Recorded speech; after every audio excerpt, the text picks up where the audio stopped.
Okay, everyone. This is Noel Christopher with Renter's Warehouse, and this is my second official live show with LinkedIn Live Beta. So there's been a few bugs that happen from time to time and a few delays. So bear with us if things do not work out as well. So the idea of the show is to talk about the single family rental space, what we're doing with our company, but mostly about the rental space, single family rental space, about the housing market, to bring on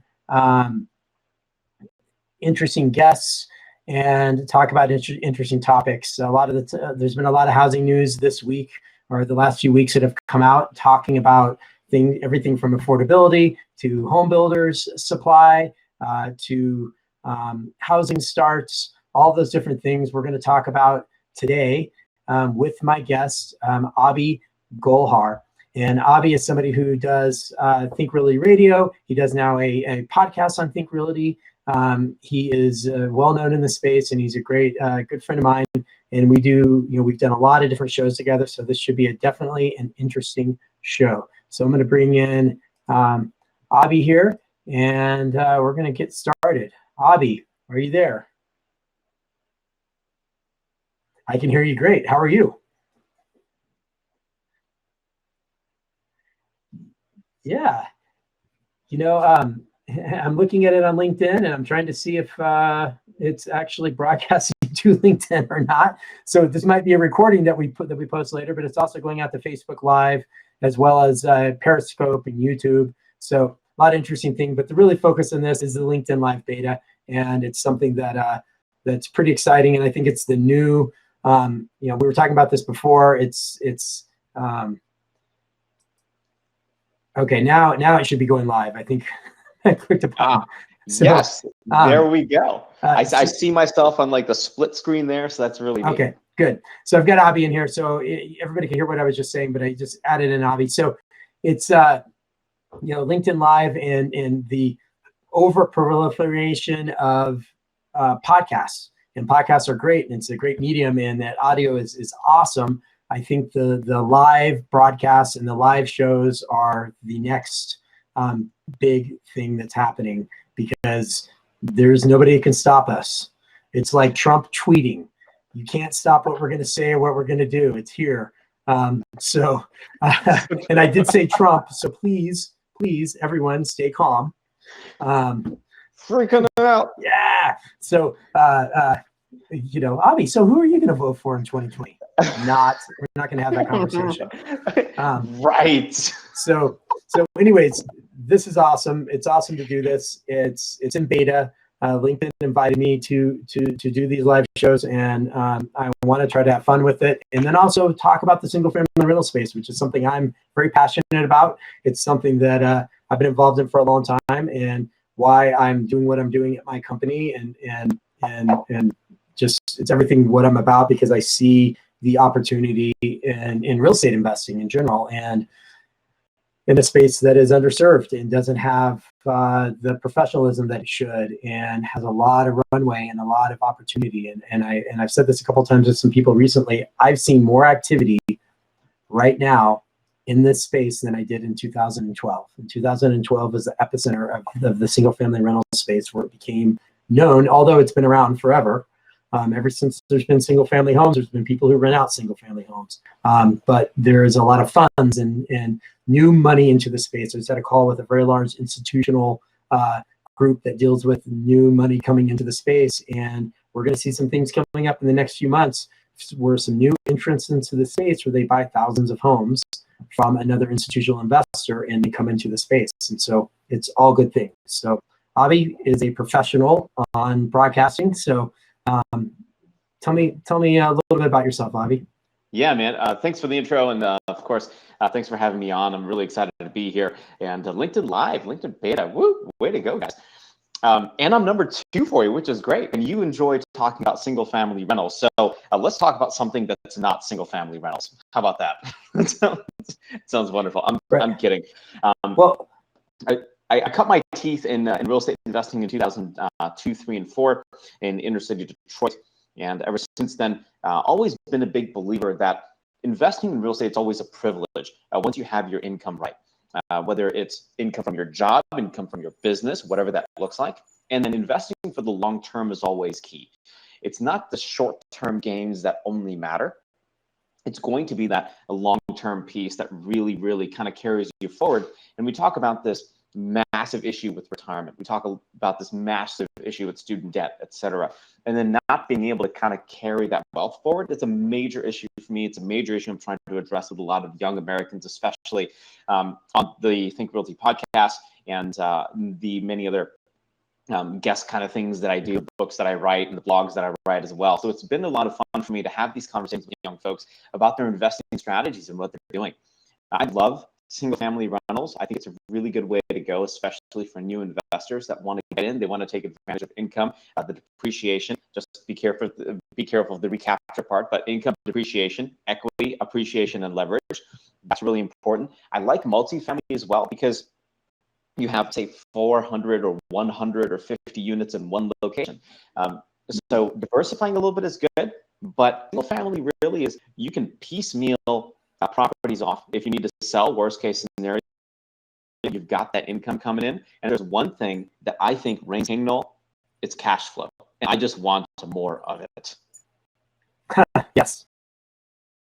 Well, what's interesting is that while I'm about single family rental investing, I am also about investing overall. And what we're seeing with what we're doing at Renters Warehouse and what we have, we see a ton of, or we're not a ton, we're seeing some investors who invested into single family rentals back in 2012, 13, 14, 15, now realize a large gain and are now selling and going back to multifamily. Or we're seeing a lot of new multifamily people coming into the space because the yields are so compressed in what I call the mid-cap multifamily that the single family makes sense. Now, the one thing that I've noticed, and I would like to get your view on this, is that the thing that we pitch about single family is you can buy a portfolio of homes, you can sell off certain parts of those assets that have grown or appreciated or depreciated or dogs or winners in that portfolio, and they keep moving on. But when you're cashing out, 1031 exchanges into thought, right? So, we get a lot of people to us that say, I have 40 homes. And we go, okay, what do you want to do? They're like, well, I thought about selling it retail, and we talk about it. We do a friction analysis, and we're going to talk about 10% friction costs to sell retail, meaning loss of rent, you're paying the mortgage payment, you've got to fix the property up, you've got to then put it on the market, you've got to deal with buyers who might get financing or might not get financing, all those different things. And then if you're going to sell those and you want a 1031 exchange, the problem is that it's practically impossible to sell 30 homes individually and then time them so you can do a 1031 exchange, or do 30 1031 exchanges and you're going to kill on the fees. So we're finding guys that are now, and why we got into the space of the brokerage space, selling the entire portfolio to another investor, doing one 1031 exchange, not having to get rid of any tenants. The worst I've seen so far is from retail to selling it as one portfolio is a loss of about 4%. That's not taking into account what your 1031 exchange fees would be. So meaning that it's about a 4% difference, which is not very much for the heartache, headache, and all of those issues. So I just wonder what you think about that. Yeah, I mean, you take a look at what the vehicle of a 1031 exchange and what it can really do for you. You're definitely passing on those gains for later down the road when you want to absorb them, absorb tax liability especially. You have 45 days to identify the asset that you want to purchase, and then you have 180 days to actually acquire this asset. And I agree with you. I mean, if I have a portfolio of 30, 40 properties, I mean, it's going to be brain damage to 1031 every single one of those out. It's going to be tough. It's not going to make a whole lot of sense sometimes. But what is interesting though, is this this QOZ stuff. And I think that is really, really cool. Qualified opportunity zones. Have you had a lot of investors saying, hey, Noel, I have a property of, say, a portfolio of, say, 40 or 50 or 60, and I've identified a couple of opportunity zones in my area or in my city that I want to take the winnings and invest in. Have they started doing that yet? Well, so there's been a lot of talk. The problem that I've seen, and this is an opportunity, is that you get somebody who's selling a portfolio and they say, great, I want to invest into an opportunity zone. There is hundreds of opportunity zone, what I call fly-by-night opportunity zone specialists who have these opportunity zone funds, and there needs to be a way to index those funds and figure out which ones are actually have the strategy and what their strategy is, because it's not, and correct me if I'm wrong, it's not as simple as going, okay, I want to buy a property in an opportunity zone. I'm going to buy this property. Now I realize tax benefits and all that. You actually have to set up a fund. You have to, do everything right. And then there's the capital investment, which I know they've been coming out with changes, because the way I read it the first time it came out, it didn't really benefit low income areas, because you buy a house for $80,000, you put 20 grand into it, it doesn't work. So it discouraged some investment into residential low income areas. So do you know any more about that? So the biggest challenge that I've found with QOZ is the operator. Right. What you're saying is 1,000% right. Like, then that's definitely part of the equation, right? It's the fund. You can't just identify it and say, I'm going to plant all my money in here, right? That's not the way that it works. So you have to go set up a fund. And if you're looking for some additional resources on that, feel free to get in touch with me. You can email me, hello@abigolhart.com, and I'll just put you in touch with my securities attorney. You can also get in touch with a lot of folks. I mean, Drossi does a fantastic job as well. Jason Powell does a great job kind of putting some of these things together. But the big challenge for me on the flip side is, like, Noel, we've talked about this on Think Realty Radio. We talked about it on the podcast, and now we're talking about it here. People have money today, but they don't know what to do with it.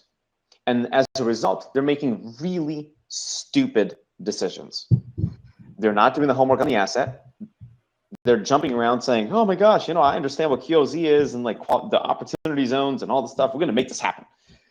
And on top of that, they're not really looking at the operator heavily enough. They're not saying, this guy Charles over here, right? Like, Charles, how long have you been doing this? And I mean, let's break down what an opportunity zone is. It's exactly that, right? It is a zone of opportunity that needs help. And that's where the opportunity is, for a crazy value add. And it's not going to be right now, right? You're not going to see immediate benefit from it. That's why you as an investor in a QOZ fund receive that benefit in 10 years. You're not going to receive that benefit in 1 or 2 years. So understanding that you need a fund play, and more specifically, you also, in addition to that, you need your operator to be on point. Right? Like, you're going into depressed areas, potentially high in crime. There could be so many things wrong with these areas you don't even know. So having a trustworthy operator, boots on ground, that you have a relationship with, that you've built over time, and saying, hey, here's a fund, here's an opportunity. Why is this good? Does it make sense? What's good about it? Who's the operator? What's their track record? I mean, you know this just as well as I do. I mean, and probably better than I do. I mean, there are 100 questions, right? Like, you've got to go down in order to make this even work. Yeah, I think so. The operators are, and that's why I say I see so many people have changed their LinkedIn profile to opportunity zone specialist or opportunity zone this. I think I'm seeing that too. It's so stupid. It's no, come on. Well, what's interesting is, what I think is interesting in this space, it would be interesting to the best opportunity outside of some commercial and there's some job elements and some different things that is buying dirt and developing it and owning it and holding it. So you're either buying, I've seen some guys that are really going heavy on build for rent. They're building townhomes or garden homes or whatever, and they have no intention of selling them. Now they can sell the position in the fund, and they could sell the fund and those assets, or they could sell those assets and replace them with a like kind asset, which is not as easy. But you can now have a performing asset that is depreciating on the tax, the taxes are depreciating every year. So it's great, because that's where I see in some of these areas in the opportunity zone, some of them have been rezoned because they realized that certain people picked like their friends' land or their their constituents' land in a certain area that wasn't really needed opportunity. But there's a lot of areas you'd be surprised when you search that opportunity zone map. There is areas of land that needs to be developed, and that for me, that's where I see the biggest opportunity is going there developing land. So if I'm interested in this opportunity zone concept, I'm not going to search. I'm not going to go to LinkedIn.com and search for like opportunity zone guru. Right. Oh, dude, wouldn't that be awesome? I'm the real OG, right? I'm the real OG. I'm the opportunity zone gangsta. Now, I think so. If I had some money and if I sold a business or sold a portfolio, how do I invest in an opportunity zone? Like, what do I need to know? Obviously, I'm not just going to go to LinkedIn and find somebody that has this expertise. Well, I think you need to talk to people like us and really, try to dive in deep into the space and understand. There are some funds out there. There's a lot of stuff on the web out there that you can really look at and do some research. And then you just need to start asking around. I mean, I've had people approach me on opportunities that were great. So, I think with opportunities on, you just have to do your research and understand. It's like anything in real estate investing, but there are some, like you say, Jurassic, those guys are great. Some guys like that, if you contact either Avi or I, we can put people in touch with that. Let's segue this into a little bit. What I always like to talk about is the housing news. Yes, let's do it. And so there's, and I talked about this in videos I've done. I talked about a lot of things. The new home starts, which the first batch of news that came out was inaccurate because it was moving the goalposts on the April numbers, but then it didn't move the goalposts on the May numbers, meaning that these numbers, these housing start numbers, when they say they went down or they went up, or a lot of times it's based off of a consensus of what they think they're going to be. And then they say, well, it's lower than the consensus. They're trying to put the same mentality behind reporting stock or corporate earnings into home. Now, when you look back, how many homes they built is how many homes they built. And it's going to fluctuate up and down. I've met with very large home builders. They have all kinds of issues with buying land, dealing with impact fees, labor, material costs, and all those things. And then they're shooting at the top of the market as well. So when the average person looks at a housing start and they go, great, they added a bunch more houses. Well, what were the price points of those houses? I'd love to break down that data on price points and then geographically, and all that data is there. You just have to get it. But there's the housing starts, there's new home sales, there's existing home sales. What is the new normal? There's a lot of people look at it and they go, well, interest rates went down this week. Why aren't there more applications? Well, it takes a while. It's hard to find a house. We're supply constrained. And then you go even deeper into the Harvard study that just came out. They just did their new housing study. If you haven't read it, you should. There's a great video on their website that is about 45 minutes long of content, and it's amazing. We're in supply. We're short of supply. And the supply that is coming onto market is not affordable. And that is an issue we're going to have, and an opportunity for investors who are then buying. The other headline that came out was mom and pop investors are taking homes away from first-time home buyers because they're buying more than ever. Well, those mom and pop investors are taking those affordable homes and renting them out to people who need an affordable home to live in. There is a great balance of people. Just because you have a house here for rent, it's not taking away from a person who wants to own a house. We all need housing, and I'm seeing it with these build for rent developments. Their target are two targets: millennials and over 55. Do they target on the build to rent rentals? So I kind of jumped around on a bunch of things there, but where do you want to start? Holy cow, man! You're talking my language. I love it. So I have on my phone, I've pulled up an article. Let me see if I can. Atlanta suburbs are facing an affordable housing crunch too. And this is June 24th, 2019. This is 3 days ago.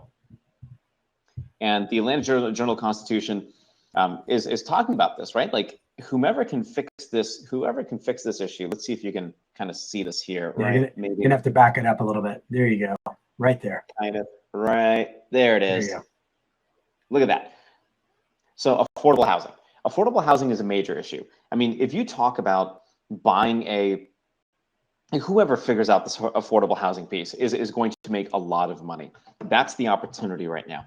I mean, Kay Schiller had a couple of interesting numbers we should take a look at. But I think Philip Murray, who's the managing director and global head of index governance at the S&P Dow Jones Indices, had a couple of things to say. Quote, home price gains continued in a trend of broad-based moderation.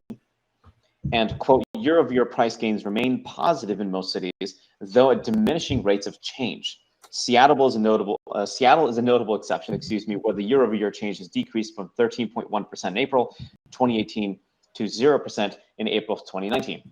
Go figure. Right. And this article kind of goes on to talk a little bit about mortgage rates have been falling steadily this year, giving home buyers more purchasing power. Lower rates often coincide with higher prices, because buyers can bid higher and competition increases, which is where Atlanta has been for quite a while, actually. While the potential heat in prices has not shown up yet in this report, existing home sales did rise more than expected in May, according to NAR. That's the National Association of Realtors.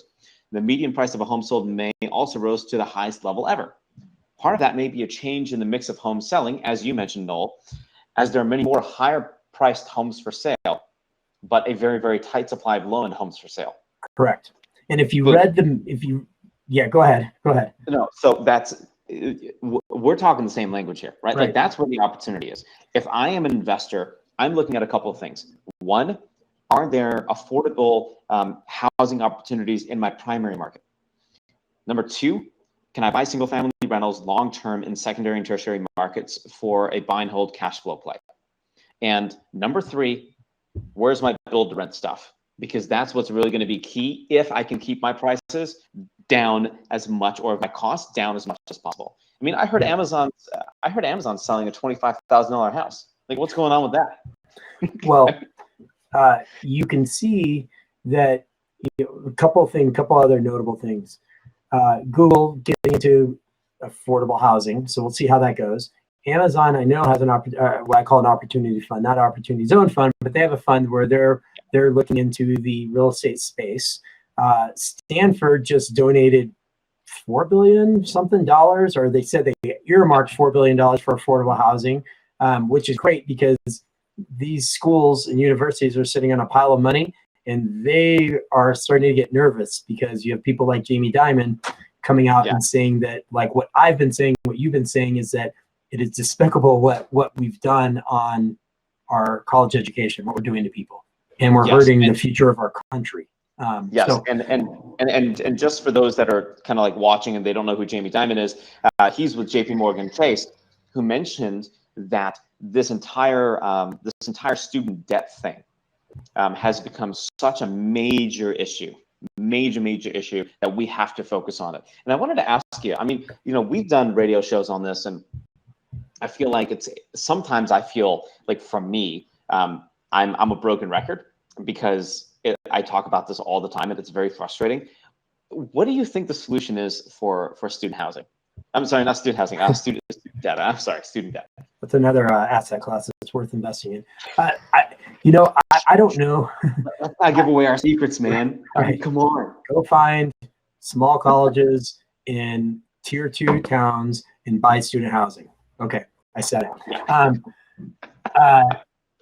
So I don't know what the solution is, because there's people who've paid off their student loans, and they don't feel that it's right for the others to have their loans forgiven. But we're giving loans to people who were not taught financial literacy in school.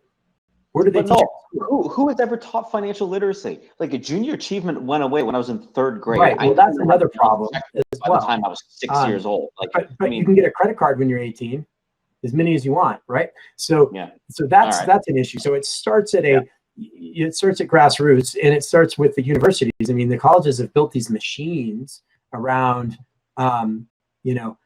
so I would compare a college pension fund to the same thing as a city pension fund that is overburdened, and you have all these people in it. They're all drawing from, like, it is. There's some issues there, and I think the gig is up because there's more people talking about it now than we were when we were talking about this a year ago.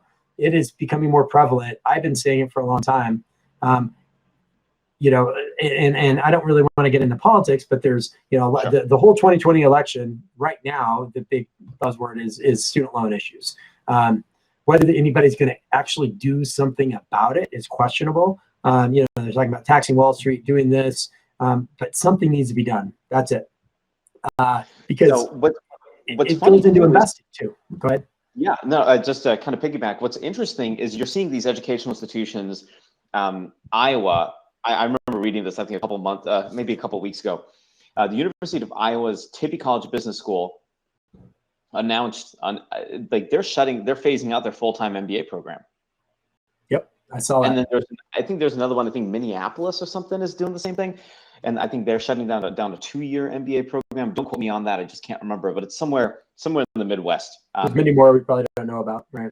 Yeah, and you're like, I mean, you're taking a look at these trends. Like everybody has an MBA. A bachelor's degree is completely useless. What's the next educational inflationary step, right? Oh wait, you need to get a PhD cert to work at McDonald's. Like, well, as being an entrepreneur myself and working in corporate world as well right now, what would I rather hire? Somebody who has $100,000 of debt, a $70,000 car loan, and a $400,000 mortgage. They're maxed out, or somebody who could have gotten into business school and has decided to figure it out themselves along the way, and you know, are not so debt burdened, and you know, that would be a better person to hire. And look, it's just the ROI. The ROI is not there right now. I mean, you can't make enough money on the average person, on the average debt that they have. And so how many people are going to die with college debt? It's unreal. I mean, baby boomers are still paying off billions of dollars in student loan debt, right? Yep. FICO, okay, and I think we were talking about this too, but FICO adjusted credit scores to be a little higher. They compensated for student debt. Right? They're like, well, everybody has student debt. It's normal. So let's just take student debt out of the equation. And so this was last year, there was a little bump in everybody's credit score by like 5 or 6 or 7 points or something minuscule. I thought that was really interesting. Which can help people, you know? So let's bring it back into real estate investing and what we're doing. You know, one of the reasons I want to do this show is that the demand that we're having for investors, you know, what we built just really quickly. We have a property management company. It's in 41 markets. We manage 22,000 homes. Recently, we acquired a platform that enables investors to buy and sell investment properties. We have morphed our property management company into a full service brokerage. And then my focus is in the portfolio sales. I also focus on buying property management companies for our company. I do strategic partnerships, a lot of different things. But I'm finding that the investor that owns between 25 and 200 homes doesn't realize that you can sell a portfolio, doesn't realize that they have an asset they can sell. And in fact, many of the conversations, I talked to a guy the other day in Florida, has 350 homes. And his answer to me was, well, I would love to sell this, but I'm tired of getting lowball offers. And the market is not a lowball offer now. We're not in that market. And the people who are offering those are just misinformed. The investors who are buying, they're buying based on yield and some appreciation in the future, obviously, but a little bit less appreciation than what we've had. They're buying on yield, and they will pay fair market value of the cash flow of the property. Now, not above the retail value, because that's something that confuses a lot of people as well, is that it's not an apartment building where at a 6 cap, it's worth $1 million and the retail value is $1 million. It's a portfolio of homes that's worth $1 million on the retail market. Nobody's going to pay on a cash flow basis, on a yield basis, more than $1 million. That's the ceiling. But that's what's also interesting, because if you have properties that appreciate a lot, you could sell off a couple of those properties and realize your gain. But then back to the 1031 exchange thing. So that's the market we're trying to get in front of, are those mid-size investors that's built up a portfolio. We're in a market that people are paying fair market value. And fair market value is, depending on the market, somewhere between a 6 and an 8 cap yield, net yield, or gross yield, which is a little bit easier for people to understand, which is just basically the value divided, the income divided by the value, and you get a yield. So they're looking at, between 9 and 12 gross yield, or 9 and 13 gross yield. And depending on if you go into affordable areas, if you go into areas that are tertiary markets, secondary markets that are growing and finding those great yields. I mean, I'm looking at stuff in, like, there's suburbs of Memphis, Columbus, Greenville, Huntsville, Oklahoma City, Tulsa, Grand Rapids. All those places are amazing places to invest, and the word is not out yet, but some bigger investors are now going into those markets.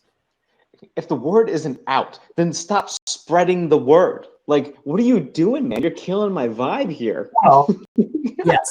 Our goal is to educate and enable people to buy more properties. And whether they're our customers, other customers, or whatever. And, by the way, we're going to put this show on a paywall. It's going to be $1,000. And we're going to teach you how to invest. And in fact, you pay us, then we'll loan you money back. How about that? Got it. Okay. I don't even know what to say to you right now. Yes, first of all, it's going to be $10,000 for the last 35 minutes of this.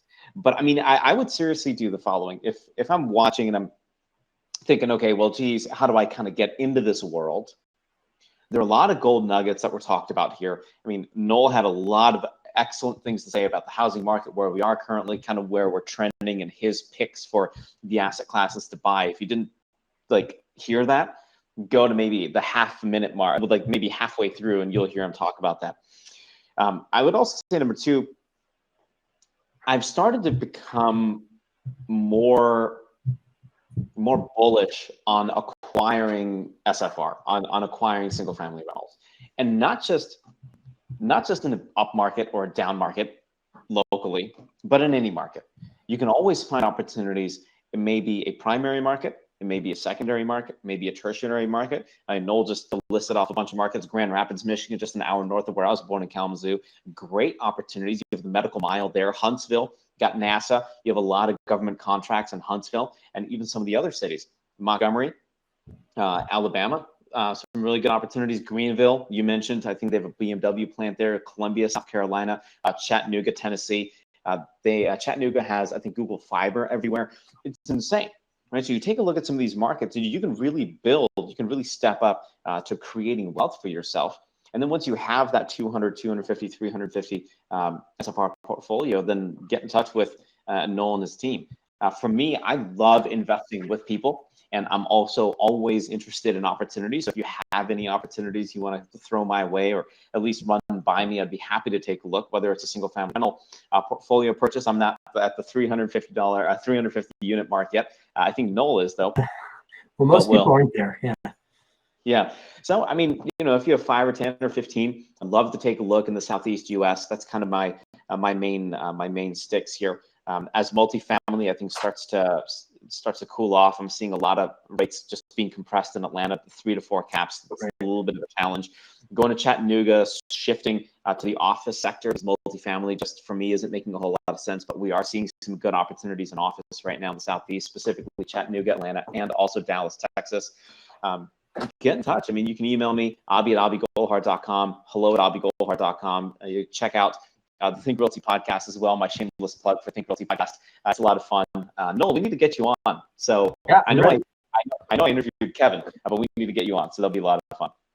Yeah, I think, to be clear too. So for example, I focus a little bit more on the larger portfolios, but our company, I mean, we have 14,000 owners who own a home or two, and we're trying to enable them to buy more. We're doing some big sponsorships. We have a great thing that's going to be happening with Loan Depot nationally. And watch out, because Loan Depot is coming into the space way more than they have been before. And it's changing, because as the space becomes more institutionalized, some of the better players come in. And so we have investors that come to our site that buy one property.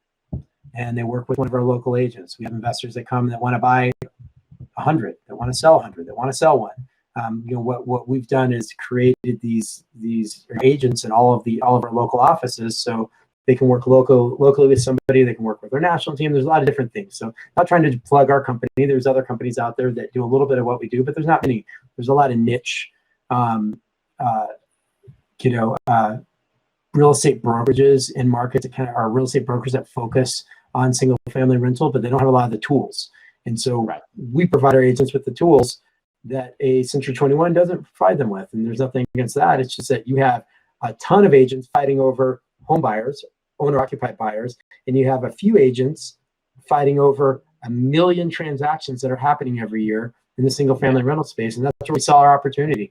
And we have in the middle of July, it's going to be called, we're kind of calling it internally Renters Warehouse 2.0. It's a whole new brand, rebranding of our company, rebranding of our site, offering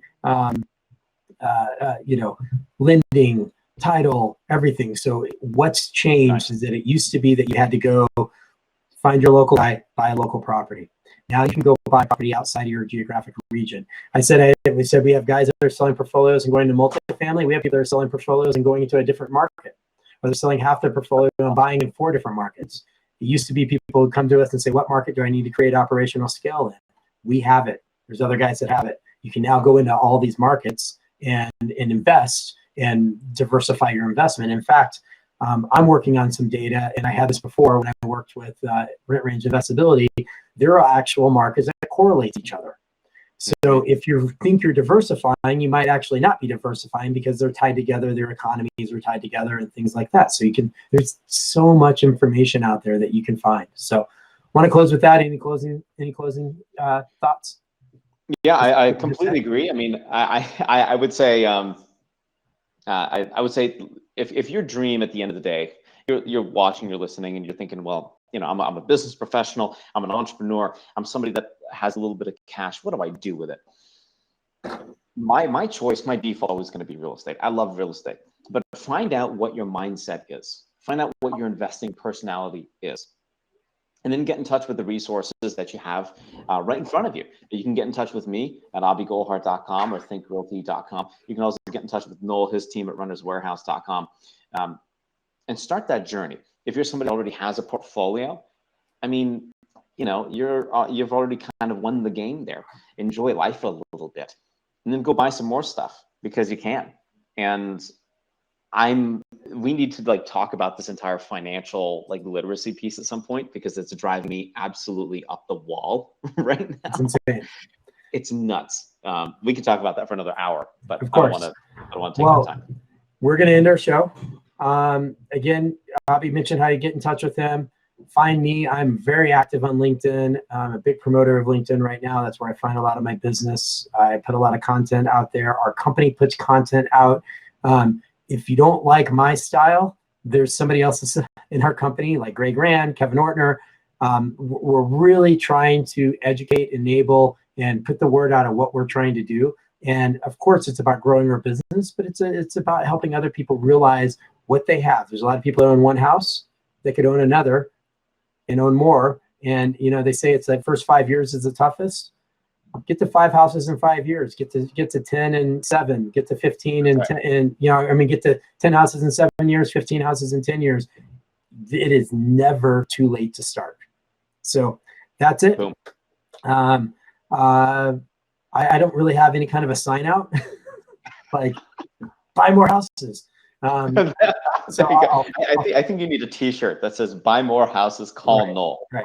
All right. You want to sell your portfolio? Call me. Whatever. Anyways, Abby, thank you so much for being on the show. You got it, man. Second show. I think I did the second Think Realty radio show. Matter of fact, you did. Third. So this is like full circle. Full circle. I will have you on again. You'll have me on your show. We're all about promoting each other. I really appreciate it. And that's it. Talk to you later. Got it.